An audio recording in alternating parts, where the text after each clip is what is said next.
নমস্কার, সালাম, সত শ্রী আকাল। এডুকেশন লাইফ চ্যানেলের পক্ষ থেকে সবাইকে স্বাগতম। তো আজকে সবাই জানো যে আজকে CTET paper 1 and paper 2 exam হয়েছে। সিটেটের পেপার 2 যেটা এইটা কিন্তু মর্নিং শিফটে হয়েছে 9:30 থেকে 12টার মধ্যে হয়েছে এইটা এক্সাম।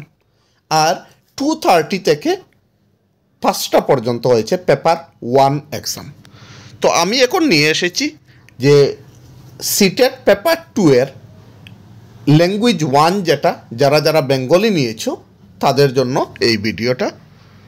তো বেশি কথা না বলে এখন আমি আনসার কি তোমাদেরকে আনসার সঠিকভাবে দেওয়ার চেষ্টা করব। তো দেখো, এই যে আমি যে সেটটা নিয়েছি এই সেটটা হচ্ছে ডি সেট। অন্য সেটও যদি তোমাদের থাকে তোমরাও মিলিয়ে নিও, কোনো অসুবিধা হবে না। অনলি ফর কোয়েশন নাম্বারটা চেঞ্জ থাকবে, কিন্তু কোয়েশন থাকবে, কোনো অসুবিধা নেই। তো 91 থেকে 99 পর্যন্ত দিয়েছিল তোমাদের একটা প্যাসেজ, কার্তিক বাবুর আত্মীয় হিসাবে গোপাল দা, কেশব সেন আমাদের পল্লীর প্রায় নিত্য। এইটা আমি এই প্যাসেজটা আর পড়ছি না, সময় নষ্ট হবে।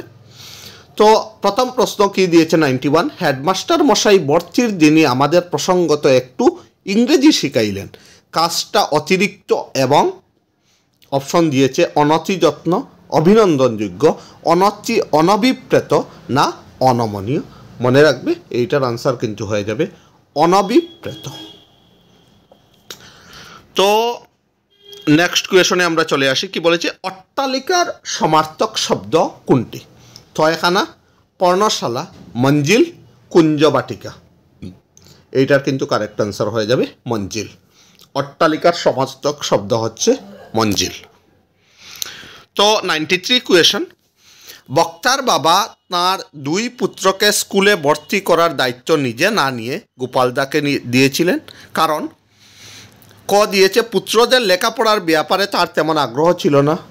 এইটা তো একদমই হবে না, কারণ যদি আগ্রহ না থাকতো গোপালদাকে কেন বলতো যে আমার ছেলে মেয়েকে ভর্তি করা স্কুলে। নেক্সট দিয়েছে গোপালদার প্রতি তার পূর্ণ আস্থা ছিল, এইটা কিন্তু কারেক্ট। তো কি হয়ে যাবে এইটার আনসার? ক ভুল আর খ ঠিক, অপশন 4। তো আমরা নেক্সট কোয়েশনে চলে আসি। কি বলেছে, ফর্মে রিলিজিয়নের গড়ে বক্তা কি ভুল করেছিলেন? বিশেষ্য স্থলে ক্রিয়া বিশেষণ প্রয়োগ করে, বিশেষণের স্থলে বিশেষ্য প্রয়োগ করে, বিশেষ্যের নির্বাচনে না বিশেষণের নির্বাচনে। তো এইটার কিন্তু কারেক্ট আনসার হয়ে যাবে বিশেষণের স্থলে বিশেষ্যের প্রয়োগ করে। এইটা কিন্তু কারেক্ট আনসার হয়ে যাবে। নেক্সট কোয়েশন কি দিয়েছে, কোন স্কুলে ভর্তি করিবে তাহা তুমি ঠিক করিবে, এই উক্তিটির তৎকালীন সমাজের কোন বৈশিষ্ট্য কি প্রতিফলিত হয়েছে? পারস্পরিক সম্পর্কের নির্ভরযোগ্যতা, লেখাপড়ার প্রতি উদাসীনতা, সন্তানের প্রতি উদাসীনতা না পারস্পরিক সম্পর্কের অসমতা। তো এইটা হচ্ছে পারস্পরিক সম্পর্কের নির্ভরযোগ্যতা। নেক্সট কোয়েশন কি দিয়েছে, স্কুলে ভর্তির জন্য বক্তাকে কোন 2টি বিষয়ে মৌখিক পরীক্ষা দিতে হয়েছিল? ইংরেজি ও রিলিজিয়ন, অঙ্ক ও ইংরেজি, বাংলা ও ইংরেজি না বাংলা অঙ্ক।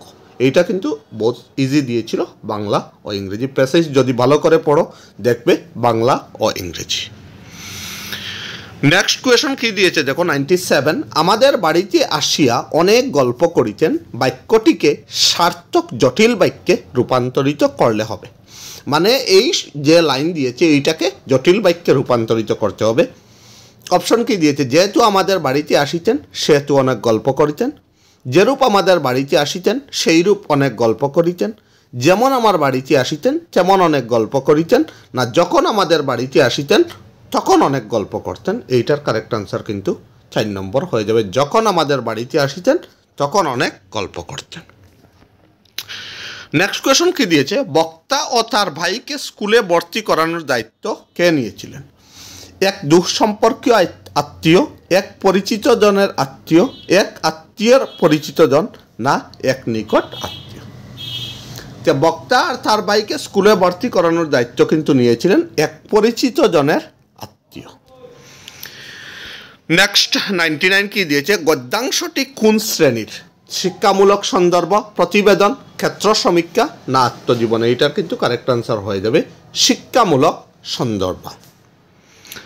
তো আমরা এখন 100 থেকে 105 মধ্যে কবিতা এসেছিল। তো এই 6টা কোয়েশন আমরা দেখে নিচ্ছি। কবিতার শেষে 2 পংক্তিটিতে উল্লিখিত আগুন জ্বালানোর ঘোষণাটি কিসের বার্তা দেয়? এটা হচ্ছে অবিমৃষ্যকারিতার। নেক্সট কোয়েশন, কবিতাটির মধ্যে কবি মূলত কি প্রকাশ করেছেন? একটি ব্যক্তিগত ভ্রমণ পরিকল্পনা, আমাদের মুক্ত সামাজিক জীবনের ছবি, আর আমাদের অবরুদ্ধ সামাজিক জীবনের ছবি, না একটি ব্যক্তিগত ভ্রমণ অভিজ্ঞতা? এইটার কিন্তু কারেক্ট আনসার হয়ে যাবে আমাদের অবরুদ্ধ সামাজিক জীবনের ছবি। নেক্সট কোয়েশন 102, কবিতার শেষ স্তবকে উল্লেখিত কয়েকজন যুবা কারা? সামাজিক অগ্রগতি রোধের কায়েম শক্তি, না আদর্শচ্যুত নবীন প্রজন্ম, আমোদ প্রিয় তরুণ সম্প্রদায়, না সামাজিক স্থিতাবস্থা ভাঙ্গার অগ্রদূত? এইটার কিন্তু কারেক্ট আনসার হয়ে যাবে 4।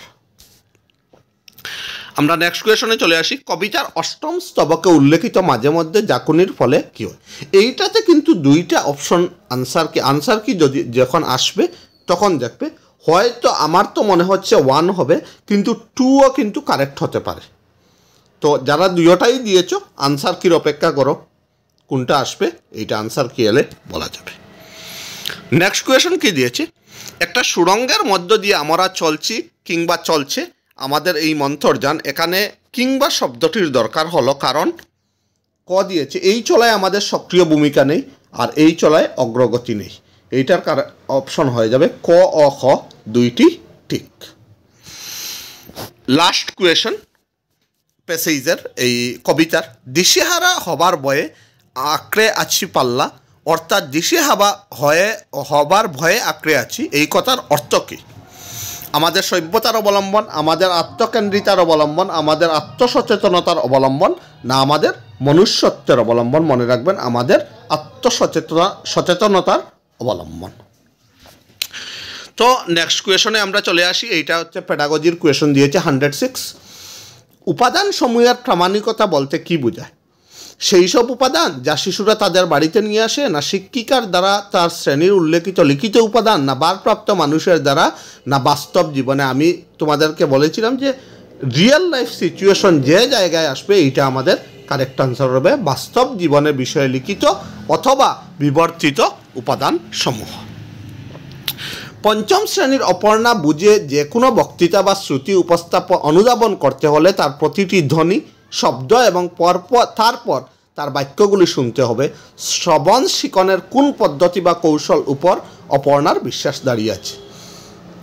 এইটা হচ্ছে কি, প্রথমে কি আসে আমাদের সাউন্ড, এরপরে লেটার, ওয়ার্ড, সেন্টেন্স। এইটা হচ্ছে বটম আপ অ্যাপ্রোচ। তো আমরা নেক্সট কোয়েশনে চলে আসি। ভাষা শিক্ষণে পদ্ধতিগত সামর্থ্য বা পারঙ্গমতা মানে সিস্টেমেটিক কম্পিটেন্স কি?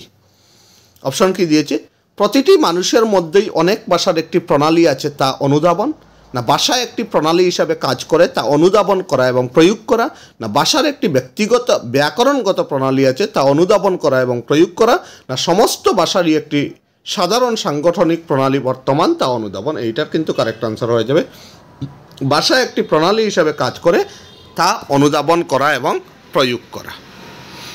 তো আমরা নেক্সট কোয়েশনে চলে আসি। কি বলেছে, এখানে একটি বিবৃতি বা একটি পাঠ দেওয়া হলো। পাঠটি কোনো ভাষা রেজিস্ট্রারকে প্রতিনিধিত্ব করছে জানান। ভারতের সংবিধান প্রতিটি নাগরিকের সমান মর্যাদা ঘোষণা করেছে, অর্থাৎ নারী পুরুষ সহ বিভিন্ন জাতপাত, ধর্ম, বংশ, শিক্ষাগত ও অর্থনৈতিক প্রেক্ষাপট থেকে আগত প্রতিটি মানুষই সংবিধানের দৃষ্টিতে সমান। তার অর্থ এটা নয় যে দেশে অসাম্য আছে। কিছু গণতান্ত্রিক ভারতবর্ষ অন্তত নীতিগতভাবে সমস্ত মানুষের সমান মর্যাদাকে স্বীকৃতি দিয়ে। এই যে যেটা 3টা লাইন দিয়েছে এইটা কোন রেজিস্টারকে বোঝাচ্ছে? অপশন কি দিয়েছি, scientific register, politic register, social science register, না লিগ্যাল রেজিস্টার? তো এইটার কারেক্ট আনসার হয়ে যাবে আইন রেজিস্টার।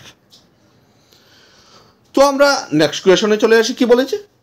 ষষ্ঠ শ্রেণীর শিক্ষিকা পাঠ্য বিষয়ের সঙ্গে শিক্ষার্থীর পূর্বজ্ঞান ও অভিজ্ঞতার সংযোগ ঘটানোর জন্য অনুশীলন করান, কিন্তু কোনো গল্প পড়ানোর আগে তিনি শিক্ষার্থীদের সেই গল্পের ছবিগুলি দেখতে বলেন। এর দ্বারা তিনি শিক্ষার্থীদের কি বলাতে চান? অপশন কি দিয়েছে? ছবিগুলিকে অনুধাবন করতে, ছবিগুলির মাধ্যমে গল্পটিকে প্রত্যক্ষ করাতে, না প্রশংসা করতে, না পাঠ্য বিষয়ে পূর্বানুমান করতে। এইটা কিন্তু কারেক্ট আনসার হয়ে যাবে। তো আমরা নেক্সট কোয়েশনে চলে আসি। কি বলেছে? শিক্ষার্থীদের দ্বারা ধারাবাহিকভাবে নথিবদ্ধ শিখন দৃষ্টান্তকে কি বলা হয়? নির্ণায়ক অভিজ্ঞা মানে ডায়াগনস্টিক টেস্ট, না পোর্টফোলিও? পোর্টফোলিও তো হবেই না। এইটার কিন্তু কারেক্ট আনসার হয়ে যাবে কন্টিনিউয়াস কম্প্রিহেন্সিভ অ্যাসেসমেন্ট। মনে রাখবে। নেক্সট রিসেপটিভ আর প্রোডাক্টিভ স্কিল তো কতই পড়েছ, এইটা এসে গেছে রিসেপটিভ স্কিল।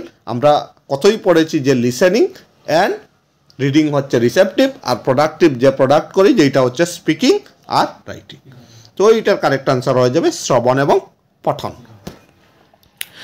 নেক্সট কোয়েশন কি বলেছে? বহু ভারতীয় চাকরি সূত্রে বিদেশে গিয়ে সেখানকার ভাষা শিখেন। ভাষা শিকার এই প্রণোদনাকে কি বলা হবে? সম্পূরক অথবা সংসাধক? কোনো প্রণোদনাই নয়। সম্পূরক এবং সংসাধক প্রণোদনা দুই। সম্পূরক প্রণোদনা না সংসাধক প্রণোদনা? এটার কারেক্ট আনসার হয়ে যাবে সংসাধক প্রণোদনা। তো 114 কোয়েশনে আমরা চলে আসি। কি বলেছি? নিচের কোনটি ধ্রুপদী ভাষার অন্তর্গত নয়, মানে ক্লাসিক্যাল ল্যাঙ্গুয়েজ নয়? কোনটা?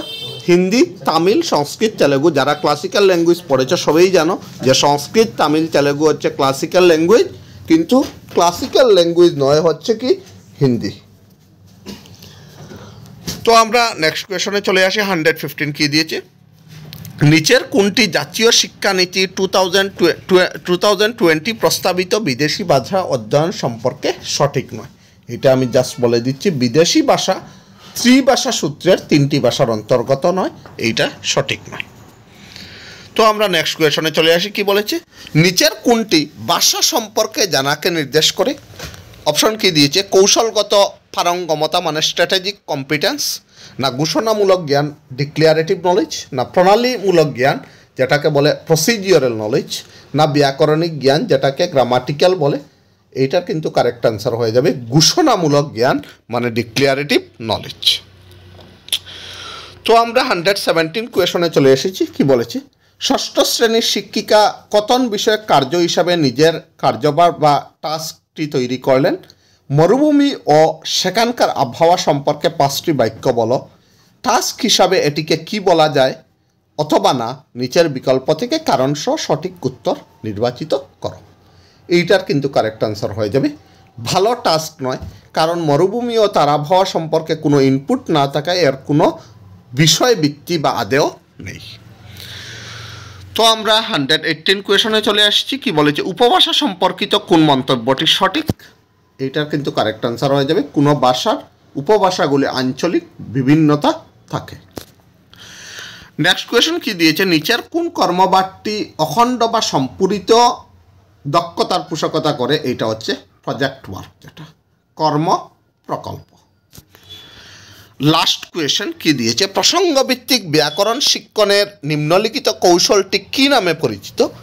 ব্যাকরণিক উপাদানগুলিকে কোনো প্রসঙ্গের প্রেক্ষাপটে রেখে পরিচয় করানো, ভাষিক উপাদানগুলিকে লক্ষ্য করানো, দৈনন্দিন বাস্তব জীবনে সেগুলি ব্যবহার করানো এবং সেগুলোর সংগঠনে আবিষ্করণে উৎসাহ যোগানো। এইটাকে কি বলে? চেতনা বা সচেতনতা জাগরণ মানে কনসাসনেস রেইজিং, না উদাহরণ সৃজন মানে ক্রিয়েটিং এ স্কিমা, না অবরোহী পদ্ধতি মানে ডিডাকটিভ মেথড, না আবিষ্করণ পদ্ধতি ডিসকভারি মেথড? এটার কারেক্ট আনসার হবে চেতনা বা সচেতনতা জাগরণ। তো আমি ট্রাই করেছি তোমাদেরকে নির্ভুলভাবে আনসার কি দেওয়ার জন্য। একটা বা দুইটা কোয়েশনে আমি তোমাদেরকে কোয়েশন মার্ক দিয়ে রেখেছি, এইটা আনসার কি হলে বুঝতে পারবে। তবুও কমেন্ট বক্সে জানিয়ে দিও যে 30-এর মধ্যে বেঙ্গলিতে কত পেয়েছ। তো মনে রাখবে যারা এবার এমই দিয়েছো মানে ইউপি এক্সাম, যারা 105+ স্কোর করবে তারা মনে রাখবে আগামী যেটা আসাম গভর্নমেন্ট লিস্ট দেবে এলপি অ্যান্ড ইউপির জন্য টিচার রিক্রুটমেন্টের, তারা কিন্তু চাকরি হওয়ার পূর্ণ সম্ভাবনা থাকবে যাদের 105+ মার্ক হবে। আর যারা এই মার্ক থেকে কম হচ্ছে তারা এখন থেকে প্রিপারেশন শুরু করে না, বিকজ সিটেট প্রত্যেক 6 মাস অন্তর অন্তর আসে। এইটাই হচ্ছে আপনাদের পূর্ণ সুযোগ, এই সুযোগটাকে আপনারা কাজে লাগাও। আর যদি কোনো হেল্প লাগে আমার কমেন্ট বক্সে জানিয়ে দিও, আমি ভিডিও বানিয়ে আপনাদেরকে যতটুকু পারি হেল্প করে নেব। আর কমেন্ট বক্সে জানিয়ে দেও যে বেঙ্গলিতে তোমাদের 30-র মধ্যে কত মার্ক উঠেছে। তো থ্যাংক ইউ সো মাচ।